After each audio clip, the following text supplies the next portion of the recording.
बिस्मिल्लाहिर्रहमानिर्रहीम। सबसे पहले तो मैं मरकज़ी मुस्लिम लीग की जो भी इंतज़ामिया है, जिन्होंने मैं पिछले 1 महीने से देख रहा हूँ कि यहाँ पे दस्तरख़्वान का एहतमाम किया है और बाइज़्ज़त तौर पे सफ़ेद पोश लोग यहाँ पे आके खाना खाते हैं। ये बहुत बड़ी इनकी एक मेहनत है और मैं इस मेहनत पे इस काम पे इनको सलाम पेश करता हूँ।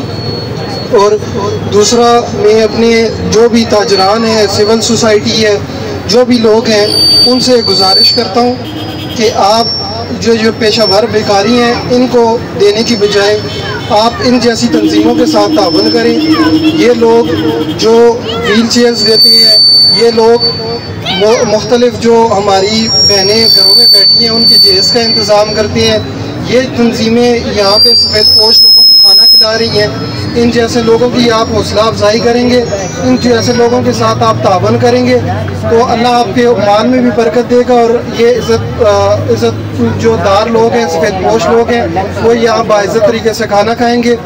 और दूसरी बात, मैं इंशाअल्लाह अपनी तरफ से कल का जो भी खाने का इनका इंतज़ाम होगा वो मेरी तरफ से होगा। और मैं अपने जितने भी यहाँ के लोग हैं उनसे ये गुजारिश करता हूँ कि यहाँ आप आके इनके साथ अगर काम कुछ नहीं करवा सकते तो काम करवा दिया करें, ठीक है। ये जो इज़्ज़तदार लोग, सफ़ेद पोश लोग हैं, इनकी आप दुआ ले लेंगे जी। बहुत शुक्रिया।